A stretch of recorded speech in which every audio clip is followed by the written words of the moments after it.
Искрено јас многу оптимистична бев кога дојде со нас беше окей година. Кај нас се донесе новиот закон во Ирска, после толку години коначно се тргна самата забрана од уставот. Слично имаше и во Јужна Кореја, ако не се лажам. И бев како окей, онака издишав малце. Викам на добар пат сме, иако имаше некои трендови на десничарски движења во Европа, бев како мислам дека може нешто ќе се избалансира и се случува 2020. Дополнително што многу се злоупотреби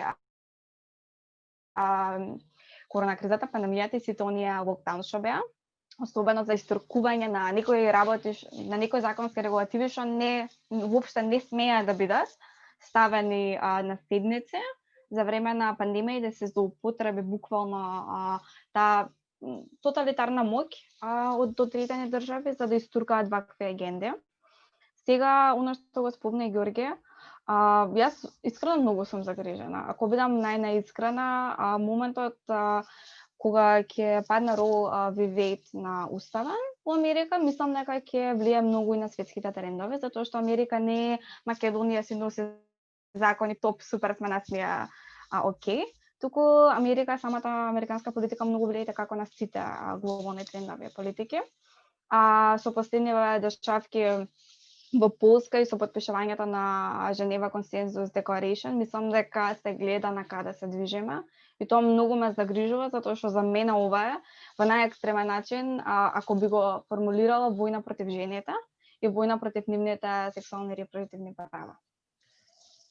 Може би дека некако свесни сме за Полска и Еми Кони Берет така некако што е слушаш Женевскиот консензус, бидејќи јас мислам лично прв пат го слушам.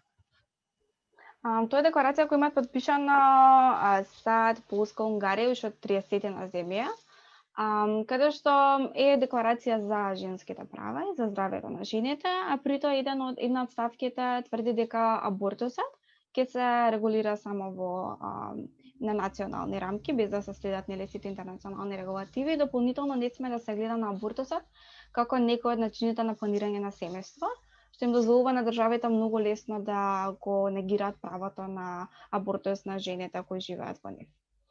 И ова е подпишано од околу 33-34 земји, вклучувајќи САД, Полска, Унгарија, Белорусија, голем дел од земји во Африка, Ирак, Саудиска Арабија не изненадува, ама сепак.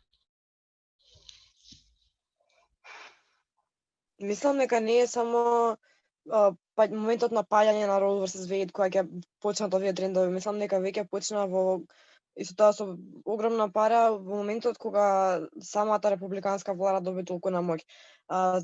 Значи, самиот републикански тренд, мислам дека ги охрабрува овие трендови. Тоест, Полска, ова не е новитет во Полска, ова во Полска се случува сигурно веќе 2-3 години на тема на дискусија.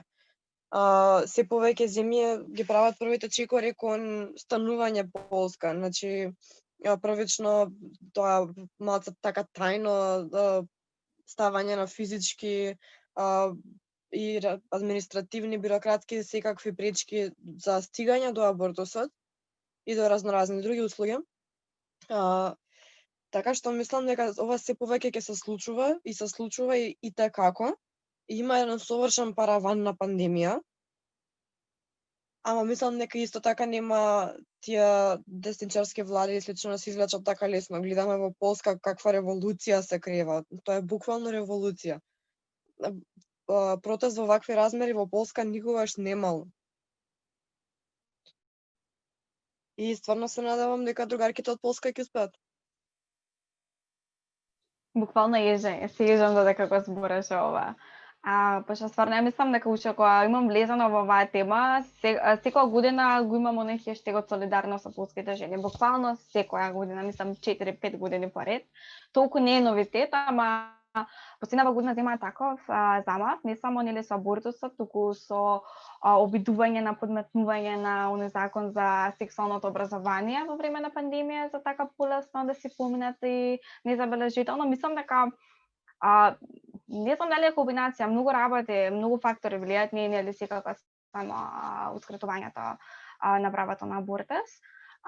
Инаку само мислам, ако некој гледа уопште не е запознан, со последната одлука во Полска станува нелегално и третата ставка по која можеше да се има абортус, а тоа е да се има абортус на дете кој има некакви генетски предиспозиции да не може да преживее или со големи деформитети да се роди, што беше една од, тоест фетус, која беше една од ставките која беше најмногу користена за да може да се абортираат деца. И на таков начин, буквално, мислам, јас не бидува подалеку од тоа дека таа жена што ќе мора да го роди тоа дете, пред се ќе биде пресилена. Мислам, да имаш дете не е лесна одлука, да немаш дете не е исто така лесна одлука, да абортираш не е лесна одлука. Не знам зошто ни се дава таква леснотија дека ние стануваме и викаме, знаеш што, ќе абортирам. Тоа е што е. Мислам дека самата ние не ја гледаме страната, можеби затоа што не секој од нас има доживеано лично или блиско, затоа како трае тој процес. Тој не е лесен процес, тој не е емотивен процес. Тој е процес кој пред се многу засега жената од психички аспект, како од физички, така и од психички. Што на вистина понатаму ако треба да го роди тоа дете, каков ќе биде односот? Мислам, дали ти може да се грижиш за дете што ти не си направила одлуката да го имаш? Дали тогаш ќе дојде владата да помогне? Најверојатно не, затоа што нас не интересира детето, фетусот, додека е во утробата на жената и тука ние можеме да го политизираме и морализираме и можеме да кажеме што и како е. А кога излегува веќе од матката, ние сме како окей, сега е твој, прави што сакаш. Мислам, пред се имањето на дете е одлука која треба секој свесна да ја донесе или да избере да направи и да го има тоа дете во светот, затоа што мислам дека не сваќаме колку е тоа не само терет, туку голема одлука. Ти треба да се грижиш, кој што кажа дете, како се кажа Ката, од 18 години 9 месеци се измеѓу. Треба да го растеш, треба да имаш финансиски средства, да не бидеш маргинализиран од општеството, пошто реално колку ние ги прифаќаме младите мајки, мајките кои тинеџерките кои станале мајки, самохраните мајки, како тие се третирани во нашето општество? Не е некој баш најдобар третман. Ние можеме да им судиме додека бебето, фетусот е во нивната матка, ама после тоа сме како види што правел во нејзиниот живот. Пак останува тоа како некој белег за како некој се однесувал и дали е направил таа одлука или не. И љубово да знаеш дека можеби ти се детето што некој не го сака да го има.